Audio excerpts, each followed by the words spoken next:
It's a great privilege to introduce to you all Professor Bill Gropp, who's my friend and colleague, and also a co-PI in the Blue Waters Project. So Bill has spent a good part of the last couple of years doing us a great service, in addition to everything else he does with his work in code development and being an IME on our paid program. But he co-led the National Research Council report on NSF's future, or recommendations for NSF's future for high-performance computing. So Jim Carosa mentioned that today and gave a forward reference to what Bill's going to talk about. But Bill's going to explain to us what the report means, what it says, but also I think some of the implications that might be important for us to understand as we go into the future about what we can expect for high-performance computing. So welcome, Bill. Okay, so I'm really happy to be here. I think this is a great audience that I can ask to do a lot of work. So this is sort of going to be a sort of strange dinner talk. Dinner talks are usually fun and happy and whatnot, and so this is not going to be that. But there really are some great opportunities here. So if you wanted to get back to your dessert, here's what you need to know. I'm really not going to talk about the details of the report. I actually have them all the recommendations at the end, so if I get asked questions, I can go to that. What I don't want you to do is think that, great, this report's been written, NSF knows what it's going to do, they will take care of everything, and I can go off and keep doing my science, because that's not going to work.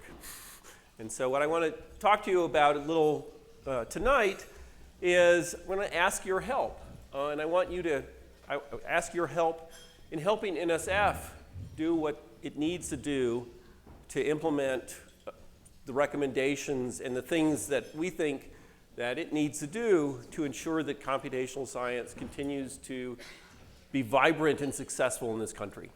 And so again, I apologize a little bit about this, but NSF can't do it alone. The providers of the supercomputing systems, the Blue Waters Project, Exceed, other agencies, they can't do it. We've just heard from the IDC representatives that we have to make this story. And frankly, we have to make the story not just about the successes in the science, but we have to provide a much more nuanced view of what it is we need. So we really need your help. The community needs your help, and you're going to have to spend a little bit of time working on that. So of course, part of the problem, the reason I titled the talk The Perils of Success, is that one of our big challenges is that it's been very successful. You know, the reason that you wait in the queue is because there are other people ahead of you. And there are other people ahead of you because computing has become so essential to so much of science and engineering that's done. And so we all have become to depend on it. There are zillions of great stories, whether it's with Blue Waters, with Exceed, at the supercomputing conferences like ISC next week, or SC this November in Salt Lake. And the demand has really been growing exponentially. And I say literally here because I hear lots of people say exponentially to mean really fast. But in fact, as Jim Carosa showed this morning, it is exponential. And our resources are now limited by supply. And again, this point came up a little bit this morning, one of the questions from Jim. And these are similar sort of plots that show the allocation request history for Exceed. It's nice because we have a fairly lengthy collection of data. And you can see both the historical exponential growth in what has been supplied, and you can see, as what was pointed out this morning, that the slope of that supply fell over. It still grows exponentially, but much slower. And we also see this growing gap between the requests and the allocations. Now, there are caveats with that. I want to say that first before somebody jumps in on this. We can expect people to game the systems. The fact that there is a large request doesn't mean that it's a large, useful request. But I think, in fact, it is. There's no evidence that it's not. I'm just saying that one has to be careful in interpreting this data. So it leaves us with this question of, well, how do we get more supply, enough resources to do the science and engineering that we want to do? And increasingly, what does that look like? So one of the challenges that we face is even describing, particularly to, say, policymakers, people who control budgets, what it is that we want and how much it's going to cost, and whether we'll even know how we can use it. And do we even have a plan for what we want to do in the next generation? So, for example, one of the challenges that we really face is that we, as a community, and some people, of course, have, but as a community, many people have still not come to grips or to face with the fact that for several decades, we were the beneficiaries of not really Moore's law, but another law that rode on Moore's law, which is called Dennard scaling. So as you made the feature sizes smaller, which is what Moore's law says, and I like to call Moore's law Moore's imperative, because it's not a law like gravity. It is instead an imperative in the sense of, if you do not deliver this amount of improvement, you are fired. And that worked really well for a long time. It is, in fact, if you look now, we're already several generations where that imperative was not reached, and they changed the goalposts to meet what they got to. But Dennard scaling was great because as you shrunk the features, it meant that you could increase the clock rate. And that meant that a single processor got faster and faster. What that meant is you didn't have to use any of this silly parallelism stuff. You just had to wait for the code, for the machine, the next generation machine to arrive, and it would be faster.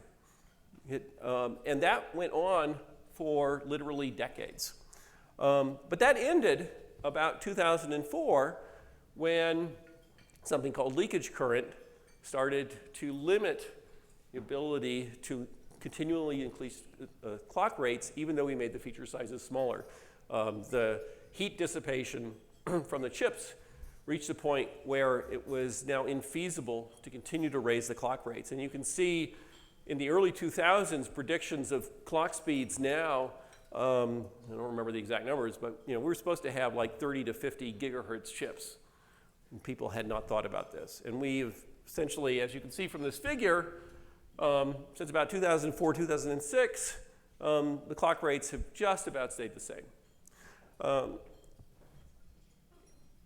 We've managed to sort of maintain what some people think Moore's law says, which is that computers get faster, which is not what Moore's law says, by rapidly and exponentially increasing the concurrency, because Moore's law is an exponential statement. If your clock speed stays fixed, the only way to keep on the exponential is to find another exponential. So the exponential we found is concurrency. That has led to its own problems, which is why we've had a proliferation in new architectures and new approaches to computing. And again, you can see these on these charts, the different colors show different styles of computing processors. And you can see that just around 2004, the colors suddenly become more varied as different sort of architectures. So there's, in these graphs, you've got heavyweight cores, which is what you would think of as a conventional processor, a lightweight core, which might run slower, so the original blue gene processors were like that, and then for lack of a better term, I'll call the accelerator cores, or the many-core processors. And so that's left us needing to confront making lots of changes to the way we think about how we make use of codes, how we achieve ever faster systems. And it means that we really need to stop talking about flops. Now, a lot of us have known this for a long time. I picked a graph from my own research about 17 years ago, which showed that for the operation that we were doing, the sustained memory bandwidth, and I use sustained there to distinguish it from taking the bus bandwidth and multiplying it by the number of bits on the bus, but rather what the system could sustain, that was actually a pretty good predictor for the performance of our code. And we used this to argue that we should get a Gordon Bell Prize, which we did. This was a long time ago. Right? This is way, way before the roofline model, which does give you a somewhat different perspective. But I wouldn't even argue that this is the first time this was published. We've known this for a long time. We've just wanted we wanted a single number to use to describe our computing system. So we can say, give me one of those, and I can, that one's better than this one because it has more flops. And that honestly worked when there was a reasonable relationship between flops and the rest of the performance. So we would just say, well, I know I'm only going to get 10% of the flops. But if I'm going to get 10% of the flops, I get 10% of the flops. You can tell me how many flops are, and I'll tell you how much I actually get. But the architectures have now become much more complicated. And so that calculus no longer works. We have to stop thinking about just the flops. And when we move past even the operations that are done on the processors and look at the I/O operations, I like to describe this as no matter how bad you think I/O is, it's worse. And one example of this, so this is 4 supercomputers. The centers graciously allowed the collection of data using Darshan. So those of you who turned Darshan off, shame on you. The overhead is actually pretty low, and you may discover that you desperately need our help. Right? And I will say, I have my own project. The people who had put the code together said everything's fine with the I/O. It's really fine. The people who were trying to do some debugging said something's wrong here. We eventually discovered that the code that read the grid took 90 minutes. Ed right there, pushed it down to about 3 seconds. Okay. So, but nobody knew. The reason they didn't know is that they hadn't measured. And it was the startup, so what's 90 minutes out of a day, right? So, well, 90 minutes out of a day is actually a fair amount of time. But even worse, that line is 1 USB stick, right? So that's, I'll get one here. That's the performance that I can get by sticking this into my code. And that line crosses, there may be 30, 40% of applications that are faster than that. And there are 60 to 70 that are slower than that. Because people haven't been thinking about it. And I could spend the entire time talking about why this is. But this has always been important as we're looking at more data-centric applications. This is becoming increasingly essential to making progress. And we don't think about this. And if you look at even some of the most recent proposed benchmarks, they rarely include I/O. One of the things which I think has helped make Blue Waters successful is that the way to measure, the way to demonstrate that the system was ready for operation, the acceptance test for it, what NSF required, was in a radical difference from what has been done before or since for most government systems, has included the I/O operations, both in and out, as opposed to focusing on the performance of kernels. And things are only going to get worse. If you look at the proposed hardware for high-end systems, there's still an emphasis on flops. There are major changes proposed in the execution model. So what is an execution model? It's just a way to think about abstractly how the hardware, maybe the system software operates. So the sort of fundamental operations that the machine performs. But if you're in a system where you've got various kinds of non-volatile memory and high bandwidth memory and this kind of I/O and streaming processors and some sort of heterogeneous system, all that has to be bundled into your execution model. And so you have to be thinking about that if you want to get performance. Right? You can ignore it and go down to a much simpler model, but if you do that, you won't be able to exploit the capabilities of the system. And if you're not interested in performance, why are you here? Okay.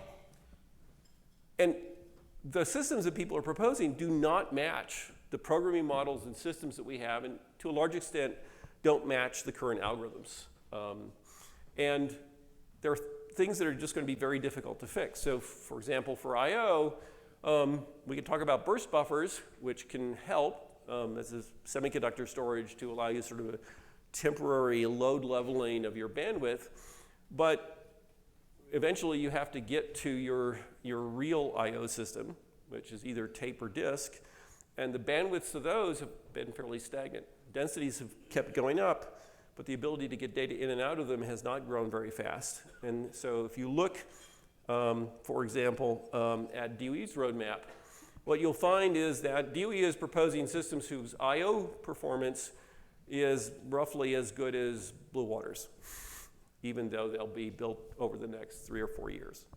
And a lot of that is because you just can't, well, for these systems, the only way to get much more bandwidth would be to have an unreasonable number of separate disks. You can also see in this, one interesting thing to look at this is look at the left of the bar and then the right of the bar. So the left of the bar is sort of the current machines, and they have these nice simple numbers in those cells. And on the right of this, you pretty much don't have simple numbers. Right? So for example, for memory, total system memory, that's very easy to describe. It's basically the amount of DRAM you've got in the system. That concept doesn't even exist on the right side of this because we're going to very different kind of memory architectures. Are you ready for those? Who's ready? Raise your hand. Okay. Now, okay, a few of you, I was expecting a couple. The rest of you should be afraid, be very afraid, right? The same thing for the processors, right? These systems are essentially all accelerators with an occasional heavyweight processor to do I/O. How many of you are ready for those? There should be a few more hands. The rest of you should be afraid. Okay. I can go on with it. It should be just very scary. However, it is a roadmap, and what it means is that the DOE scientists have had more time to be afraid.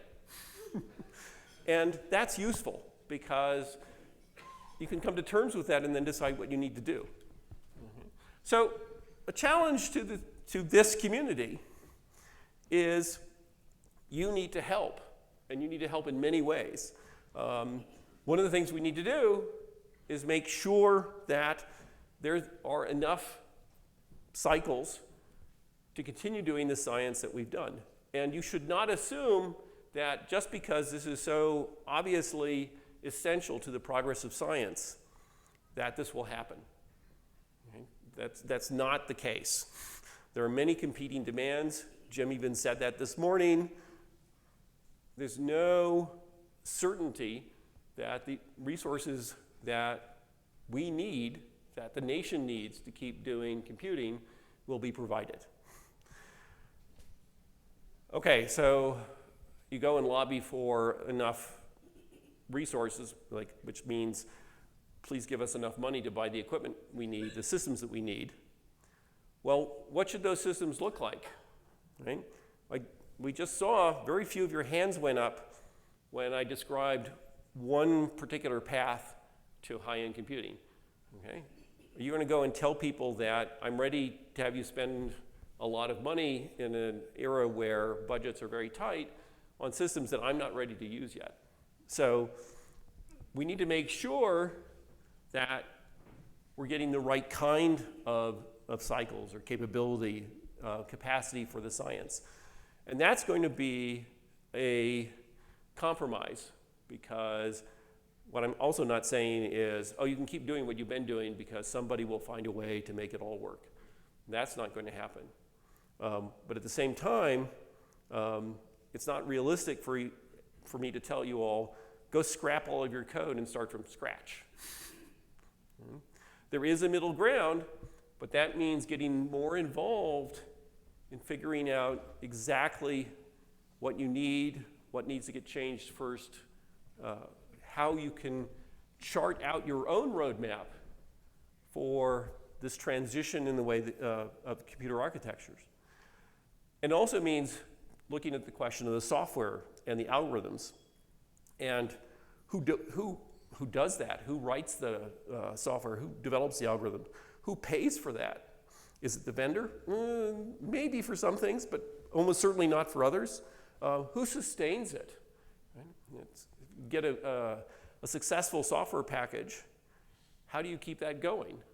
There are a number of different models, but in the end, somebody has to pay to sustain it. Somebody has to invest in it. Where does that expertise to use it reside?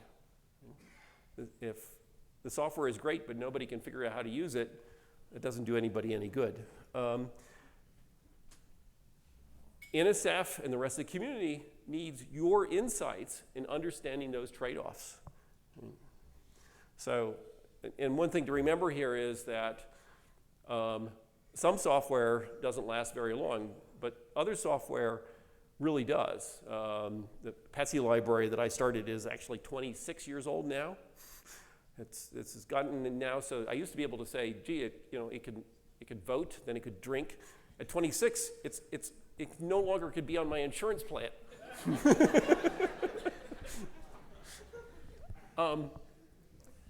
MPICH is 24. I mean, software can last a long time. I'm sure some of you have software that's even longer lived than that.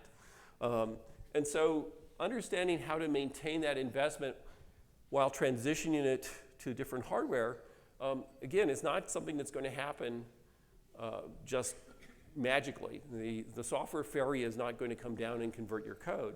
You're going to need help from the community, and you're going to need to help agencies like NSF and DOE understand what they need to do to help make that transition.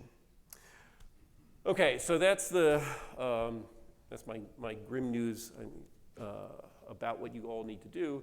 I do want to say a little bit about the report, and one of the things I did was I actually went and created a tiny URL. This is really great. I don't know why it took me so long to start doing this. So if you go just the Advanced Computing 17-20 will get you to the National Academies site where you can freely download a PDF of the report. This was commissioned by the National Science Foundation just to give them guidance on what to do. And I will say, while it says 17-20, we tried to set up a framework that will guide NSF through certainly the first half of the 2020s. I had a great committee. So my co-chair was Robert Harrison, and the other members of the committee from sort of across the spectrum, representing different points of view, including some big data. My committee was great. I really enjoyed working with them. Academy reports also have a grueling review process. And I wanted to put up the reviewers, who unlike the peer review process for journals, they actually tell you who they are. They did a great job in helping us hone and refine our point. So we do have 7 recommendations, but as Jim pointed out this morning, bless you.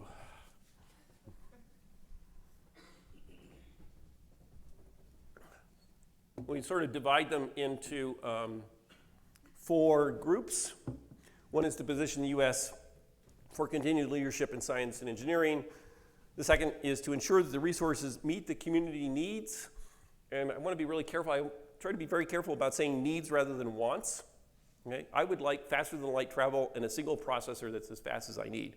Okay? I'm not going to get that. So I don't need those, I just want them. We also wanted to focus on how the community can keep up with this transformation in computing.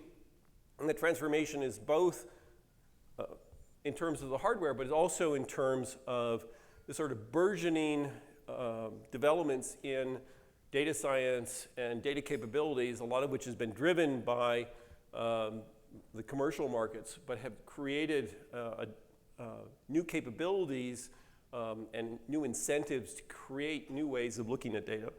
And then finally, to sustain the infrastructure for advanced computing.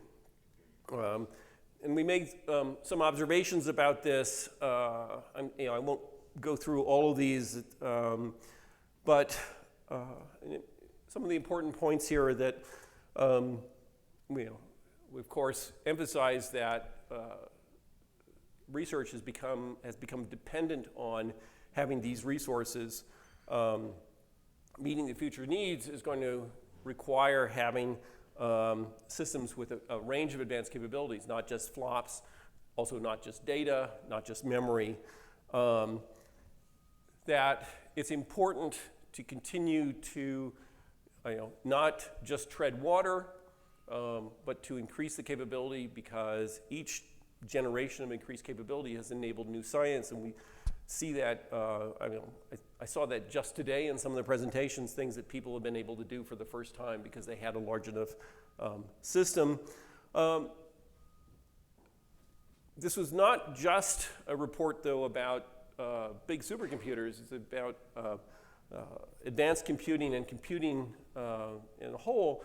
And there are many applications that now require a greater aggregate amount of computing than than is reasonable to expect from a university center. And I say it in this way is that maybe you need to do 10,000 jobs, and each of those uses a single node, but each of them also runs for a year. Right? I can't do that in a reasonable time in a university system, but each of those jobs does not require a supercomputer. But in order, the aggregate means I've got to have a lot of power.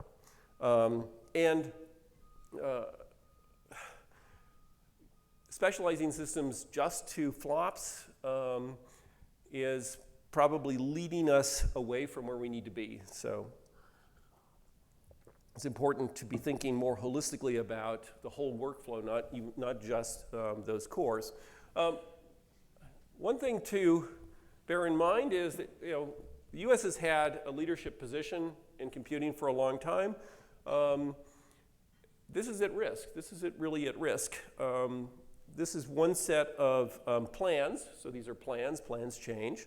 But this is what I call Japan's second-tier plans. So you might want to think of this as sort of Japan's Exceed as opposed to its Blue Waters. There's a separate plan for their leadership system.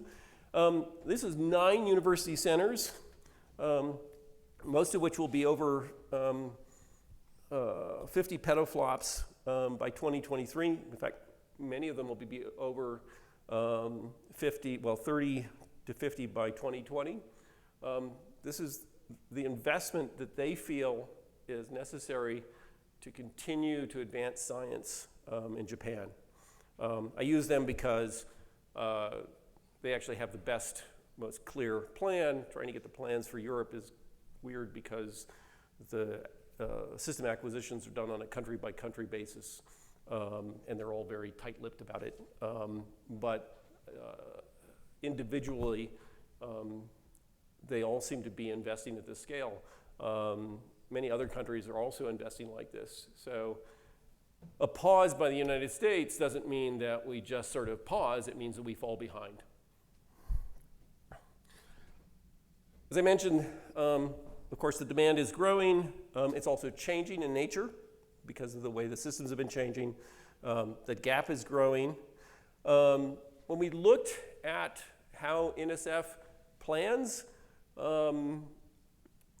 we found a fairly ad hoc, not systematic process to understand what they needed. There have been various little probes. It's not that they've done nothing, but there's nothing really systematic.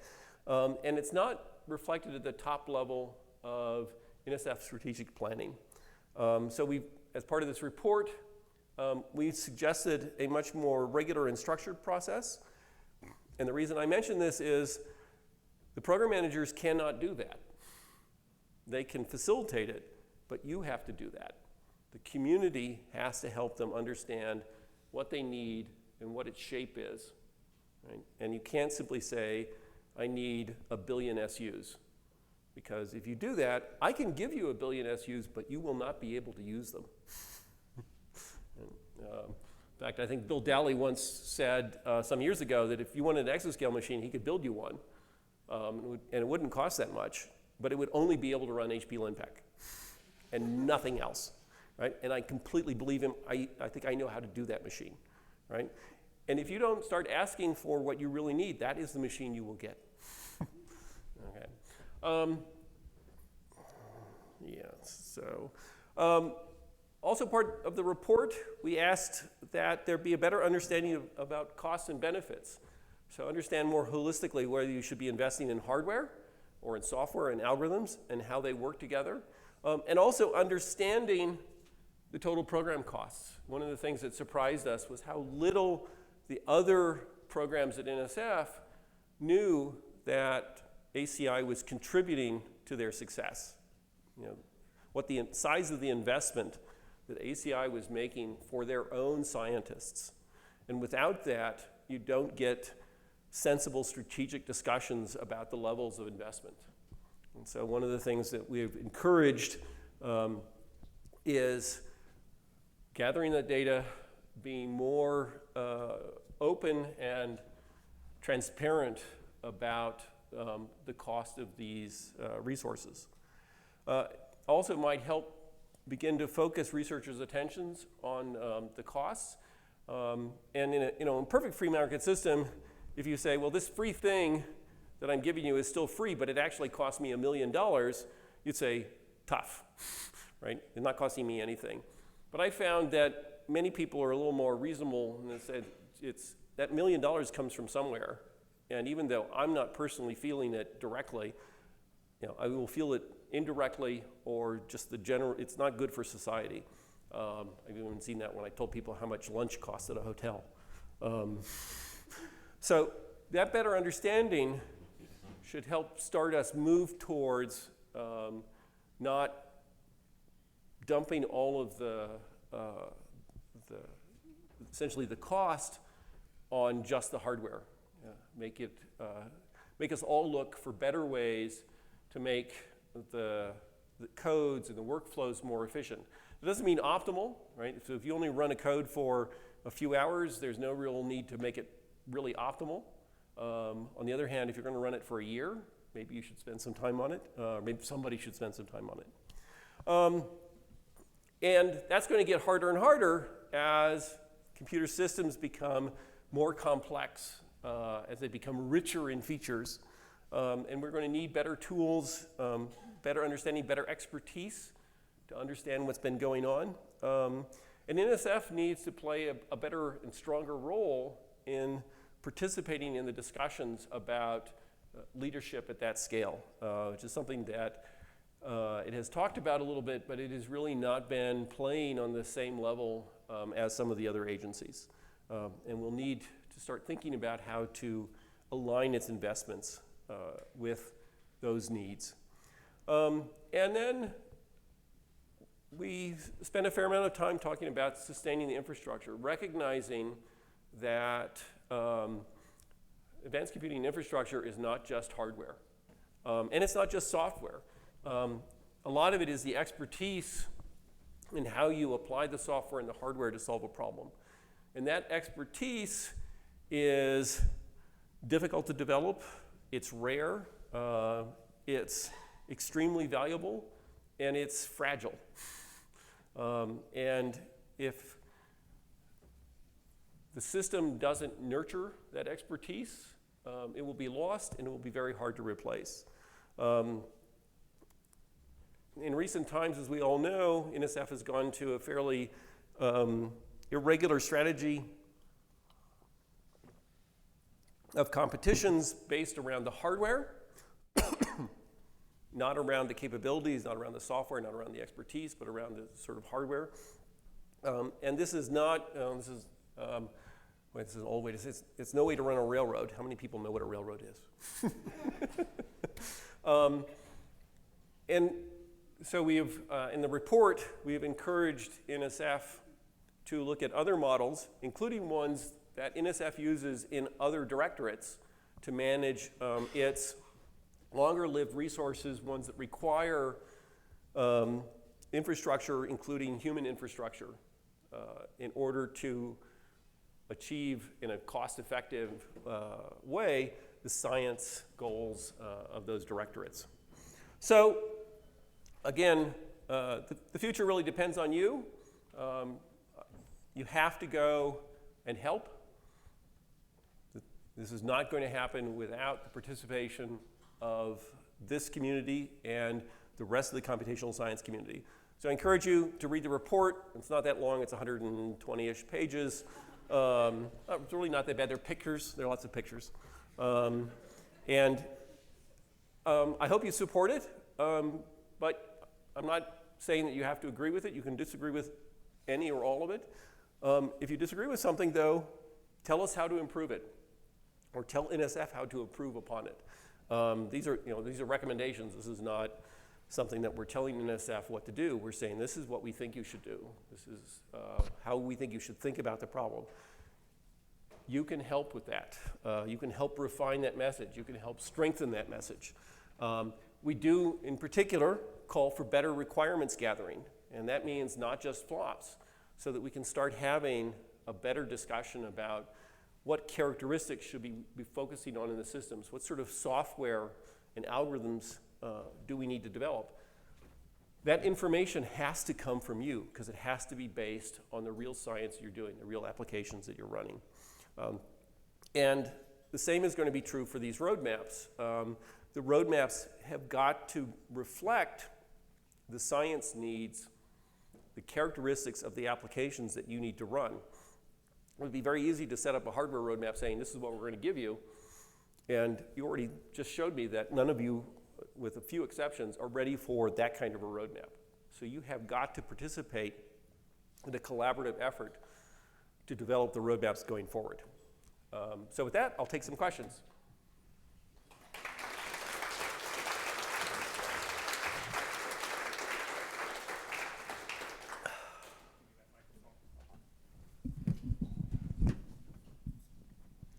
Any questions? I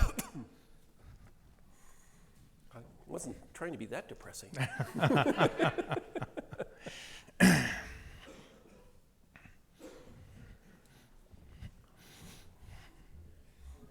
So Bob Panoff from Shodor, you did mention towards the end the human aspect, and since most of the people that will be running on these 2020 computers are still smarting from not having been asked or having been turned down for prom, and it takes us a long time to create a first or second or third year graduate student. Was there any sense in the panel or of the scale of which we have to create a community of people that are not doing, oh, I'm doing parallel computing because I use both cores on my laptop, right? But really getting into the experience of the lessons of multi-core, many-core in the science that needs to be done. What was the committee's feeling? Because having read it, I didn't see that. Yeah, so that's a good point. We did not focus as much on that. We did talk a little bit about some of the issues around that, including the workforce development. We didn't tackle that issue, which I won't deny is an important one, and one which I see more and more in talking to people not in HPC. So one of the things which we did want to ensure is that as NSF goes forward, it looks at the sorts of resources, and not just hardware and software, that it needs to support, not the usual suspects.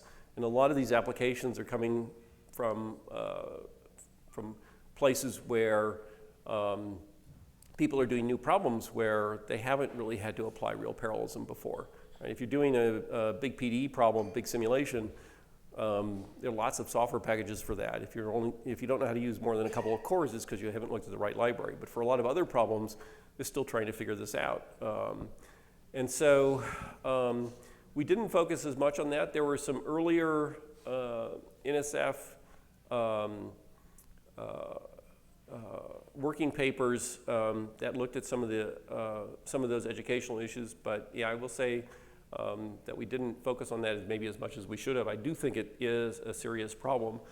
It is one of the reasons why we did focus on the continuing expertise, because right now, one of the ways that works is people, they come and they say, how do I do this parallelism? Because I know how to do it on my laptop. How do I go past that?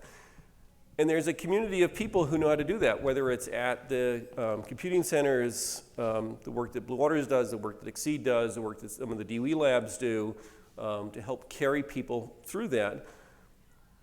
The staffing for that, the expertise in that, comes from having a sustainable process of maintaining the human expertise, those mentors, those teachers that can help us get past that. And that we very explicitly did talk about, that it's important for NSF to move away from thinking about the advanced computing resources as the hardware we bought for a couple of years that will be obsolescent and thrown away in another 2, that they really needed to think first and foremost about the expertise and the people that provide these resources, because that is their longest lived, most difficult to replace resource. So Bill, everything you said really resonates with me, and I appreciate your call to action, but it's a little vague for the individual investigator. So when you say you need better requirements, gathering, and roadmaps, what do you want me to do? I mean, I can call and complain to my program officer. I can write a white paper and put it on the archive. But what would be the most effective thing for, us individually or collectively to do to sort of move things in a reasonable direction? That's a very good question, and I did not plant that even though I was sitting at that table.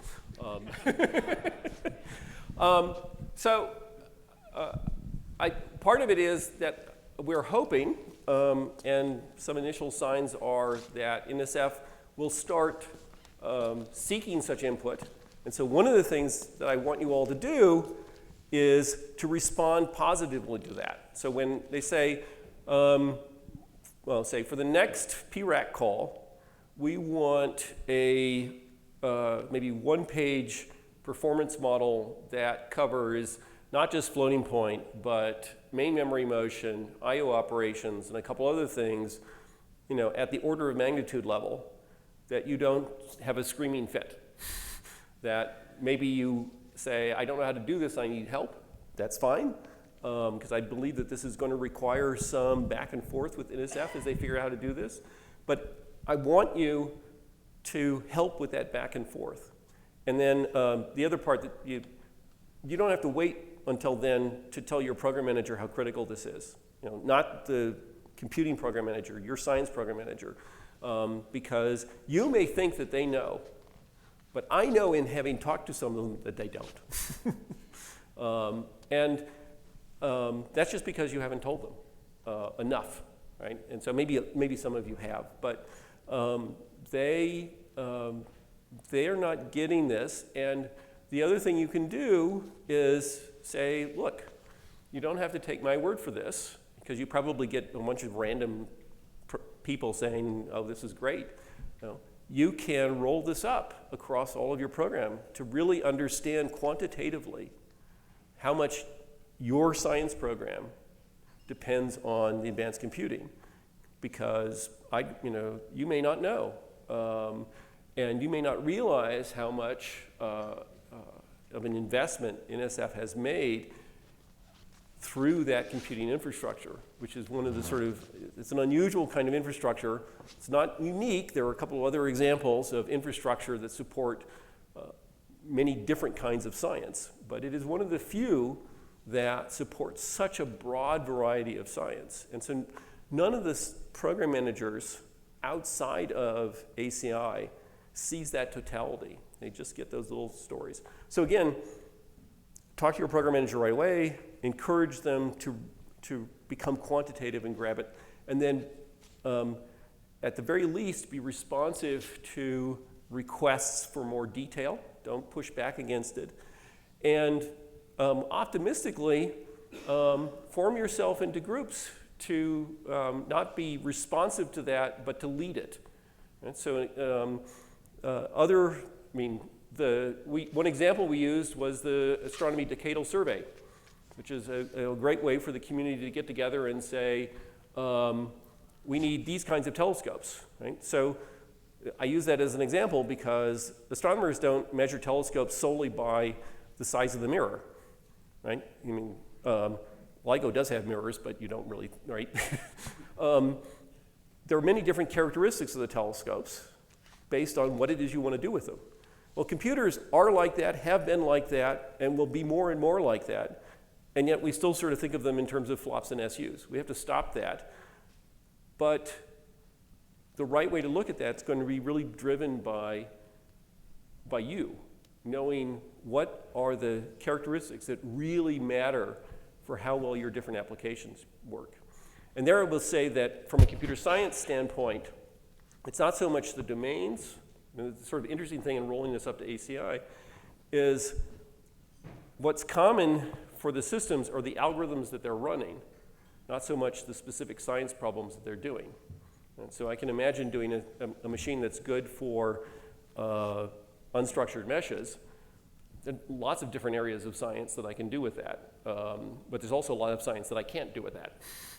And so, but having that and thinking about what are the priorities, where you want to put the emphasis, that's something that NSF can help facilitate, and they're thinking about doing workshops. But those workshops will need to be organized by people, so you can volunteer, right? They're going to need all of you to participate. They're going to have to be seen as, and in fact be, representative of the community, which is hard, right? If you, I don't know if any of you have looked at the budget for the decadal survey.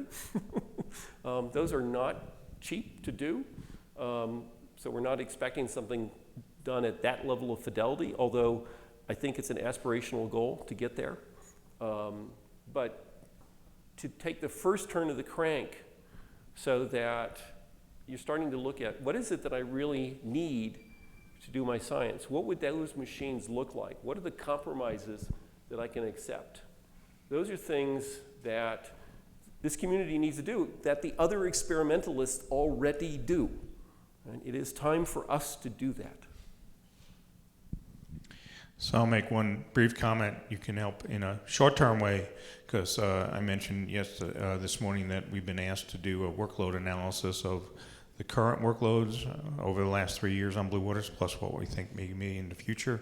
Ed Walker asked us to do that with University of Buffalo.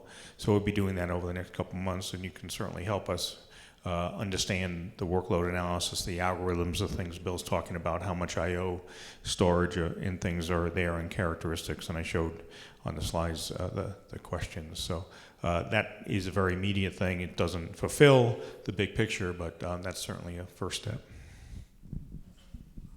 Thanks, Bill. So let me first say, a year ago I suggested to NCSA that they start a working group looking at what the next computer should be. Sounds a little like what you've been asked to do in some sense, Bill, or what it is now. I still think that would be a good thing. Mm-hmm. And before you started answering Brian, I was thinking about asking about performance modeling, because dealing with new hardware, a performance model is important, as we discussed before. And I was wondering what your sense is on what fraction of the application scientists are really capable of answering that question or understanding that. Well, you phrase that in a tricky way. So I think they're all capable of it, but I don't think that they're ready for it. It's a lot of Well, it's like anything else. It requires a little bit of training, a little bit of exposure to the techniques. So I don't expect people who have not seen anything on how to do it to be able to produce anything useful. At the same time, I think that they're all capable of it. I think that it's again reasonable to ask the community to try to figure out how to cross that divide between capable but unable to the point where it's able at reasonable effort. I will say that the sort of performance modeling that I'm talking about is not, again, the very cycle accurate one, but one's sufficient to make the sort of first cut of these sorts of requirements analysis. I think we could be doing a better job of that. It actually may come back to the training. So in fact, the course that I've been teaching on extreme scale computing has been organized around learning how to do this sort of performance modeling rather than around a bunch of tricks for getting better scale and so forth. It's to encourage everyone to become capable of doing some basic performance analysis at the level that I'm thinking will be necessary for the next couple of years for this. And I think over time, we'll continue to raise the bar. But I think that this very first step, which will move us past just thinking about flops to starting to think about a few other parameters, would be invaluable in moving forward. And I believe that everyone is capable of doing that. Bill, in the past, one technique used to make sure a system could do useful work, not just run benchmarks, was use of grand challenge problems. Mm-hmm. Did your group find any role for identifying important grand challenge problems? So we did talk a little bit about that. Thinking about the grand challenge problems was sort of outside our charge. So we punted it not to NSF, but to the community. So we really believe that the science community needs to be thinking about what it wants to do. It needs to be prepared to show why it's valuable. Okay? So if you look at Jim was saying that they spend $200+ million a year on advanced computing. Okay? If you're not doing any grand challenges in that, there's a problem. Right? And I wouldn't be surprised if in the next couple of years somebody doesn't just mine the existing data and say, this research got this much support. So we should be, that's not necessarily bad, but it does mean that when we're thinking about what we should be doing, we should be thinking about these challenges and then thinking about what is the right sort of hardware for them. One of the reasons I mentioned the algorithms was that you can now say, rather than sort of focus them around a problem domain, if you focus them around an algorithm, then you can have multiple grand challenges that happen to require similar algorithms on the same system.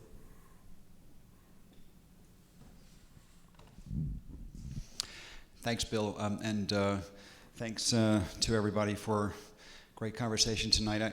I want to talk a little bit about tomorrow's session at 3:30, I think it is. Where's Bill? Is that right? 3:30. Yes. Oh, there you're behind. Right. So for those of you who don't know me, I'm Ed Seidel. I'm the director of NCSA. And so tomorrow I want to hear from you about what's on your mind, what you think about the system or the projects, or how we can support you better.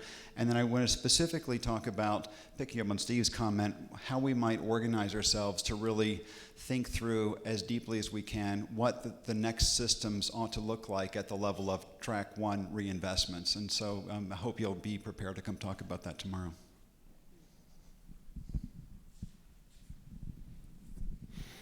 Any other questions or comments? We'll take one. Do you have time for one or two more? You have enough water up there for?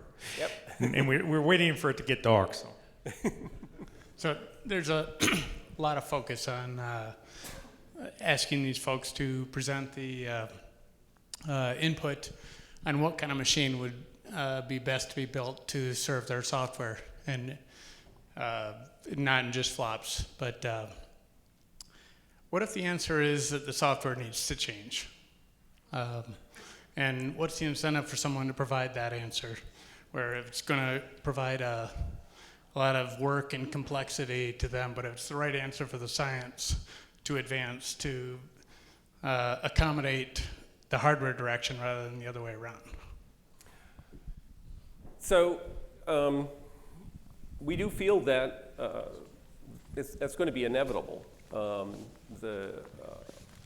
And we've encouraged, as part of this report, we encouraged NSF to stop thinking about just the hardware or the software in isolation or the algorithms in isolation. So there are some programs like the Software Institutes, which I think we characterize them as a good first step, but essentially too thinly funded right now, which is part of the problem. Is you say, well, I need all this software, but there's just no way to produce it. And that's also going to require some changes. But it's also going to require a lot of clarity from the community, because it's very easy to spend $1 zillion on software and have nothing whatsoever to show for it. Spend $1 zillion on hardware, at least you have, Roadrunner or something. Sorry, that was a cheap shot, but you can spend way more money on software and have nothing. And so, again, it becomes very important to be able to make that case in a very quantifiable way. Right? So if you can, in fact, we've had, remember in the early petaflop studies, there were all of these statements about how we'll never be able to get to petaflops with the software we have.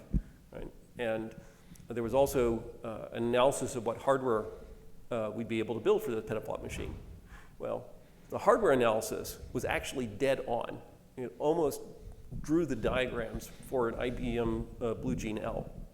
The software that achieved a petaflop on that system was the very software that they said could not possibly work. Right? It was MPI plus Fortran. That's because the hardware analysis was very quantified. It was a combination of sort of Moore's imperative, Dennard scaling, and things we knew how to do. Whereas the software analysis was, ew, that's ugly. Right? That's not going to convince anybody. Right? But if I can do an analysis and say, this is why it will not work, now I can start talking to people about what needs to be done. And you've seen some of that on the Dewey side, because they have been confronted with, I'm not going to give you the hardware you want, so you're going to have to do something with the software, and I may give you some money to help with that. Right? So it's not going to be easy, but it has to be based on science. It can't be based on, I don't like doing it this way.